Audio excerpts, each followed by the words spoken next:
नमस्ते बच्चों। पहला पाठ सुंदर भारत का यह तीसरा वीडियो है। पद्यांश अब इसमें तीसरे पद्यांश में हम देखेंगे। उपवन सघन वनाली सुखमा सदन सुखाली, प्राविट के सांद्र घन शोभा निपट निराली, कमनीय दर्शनीय कृषि कर्म की प्रणाली, सुर लोक की छटा को पृथ्वी पे ला रहा है। भारत हमारा कैसा सुंदर सुहा रहा है। इसमें इस पद्यांश में कवि जी का कहना है, देखिए संदर्भ से व्याख्या है। प्रस्तुत पद्यांश हमारी हिंदी पाठ्य पुस्तक उमंग 2 के सुंदर भारत नामक पाठ से लिया गया है।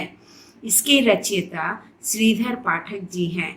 इन्होंने ब्रजभाषा तथा खड़ी बोली में कविताएं लिखी। वे प्राकृतिक सौंदर्य, स्वदेश प्रेम तथा समाज सुधारक भी हैं। इस कविता के माध्यम से कवि भारत माता के प्राकृतिक एवं दार्शनिक सौंदर्य का चित्रण करना चाहते हैं। इसमें कवि जी हमारा भारत कितना सुंदर, कितनी सुंदर यहाँ की प्राकृतिक, यहाँ के लोग, यहाँ के यहाँ का सब कुछ, वनस्पति, पेड़ पौधे, पहाड़ पर्वत सभी कितने अच्छे हैं। यहाँ ये भारत कितना बड़ा और महान है, इसके विषय में कहना चाहते हैं। जब व्याख्या, धरती माँ के आंचल में सुंदर उपवन है। क्या कहते हैं, हमारी धरती माँ, इसके आंचल में सुंदर उपवन मतलब बाग बगीचे हैं। यहाँ सघन वन है, बहुत ही घना वन वनस्पति है। यहाँ की पुष्प वाटिकाएं अत्यंत सुखदायक हैं। यहाँ की वर्षा ऋतु की शोभा भी बहुत निराली है। गांव में दूर तक हरियाली फैली रहती है। वहाँ के तिनकों में हरियाली की चमक होती है, जैसे सूर्य की किरणें हरियाली से लिपटकर उसमें चमक पैदा करती है। इतना सुंदर खेतों में काम करते समय किसानों की प्रणाली भी देखने लायक होता है। किसान भी बहुत अच्छे तरीके से वे लोग अपना बीज बोते हैं, क्यारियों में छोटे छोटे पौधे लगाते हैं, है ना। इस तरह इतने सुंदर वहाँ का दृश्य बहुत ही अच्छा लगता है। धरती माँ की शोभा बढ़ाती है। ऐसा लगता मानो देवलोक की सुंदरता को धरती की गोद में बिछा दिया गया हो। यहाँ की प्राकृतिक शोभा अनुपम है, इसलिए कहा गया हमारा देश महान है। हमारा भारत महान है। भारत की सुंदरता अनुपम है, इसलिए इसलिए कहा गया कि हमारा भारत इतना सुंदर और इतना प्राकृतिक सौंदर्य से भरा हुआ है। गांव का दृश्य बहुत ही अच्छा होता है। गांव में दूर तक हरियाली फैली हुई रहती है। यहाँ के तिनकों में हरियाली की चमक होती है। सूर्य की किरणें हरियाली से लिपट कर उसमें चमक और भी अधिक पैदा करती है।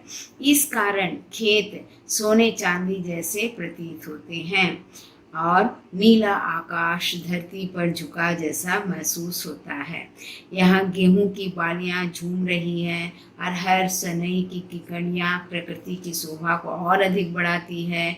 हवा में तैनात गंध छाई हुई है। सरसों के पीले पीले फूल भी फूल गए हैं।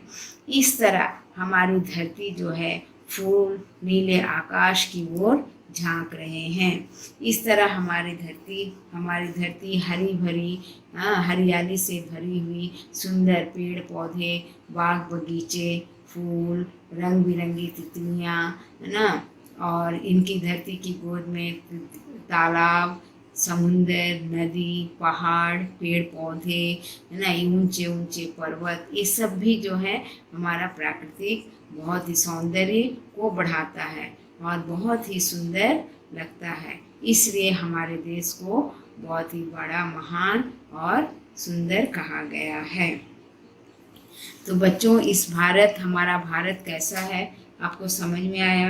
हमारे भारत के बारे में अगर कोई कहना चाहते हैं तो बताइए, कैसा है हमारा भारत? आपको कैसा लगता है अपना देश? अपने देश से हमें गर्व है, आप बताइए इसके विषय में। ठीक है, अब देखिए हम गृह कार्य, इसके विषय में एक गृह कार्य दे रहे हैं। भारत रंग बिरंगे फूलों का उपवन है। आप लिखिए, स्पष्ट कीजिए। और भारत देश की सुंदरता का वर्णन कीजिए। आप मानते हैं हमारा देश सुंदर है ना, प्राकृतिक सौंदर्य है इसमें, आप जानते हैं, इसका वर्णन कीजिए। अब नेक्स्ट, इस पद्यांश का संदर्भ सहित व्याख्या कीजिए। लिखित एवं मौखिक दोनों अभ्यास करके आप लिखिए। लिखित कार्य भी करना है। समझ में आया? धन्यवाद बच्चों।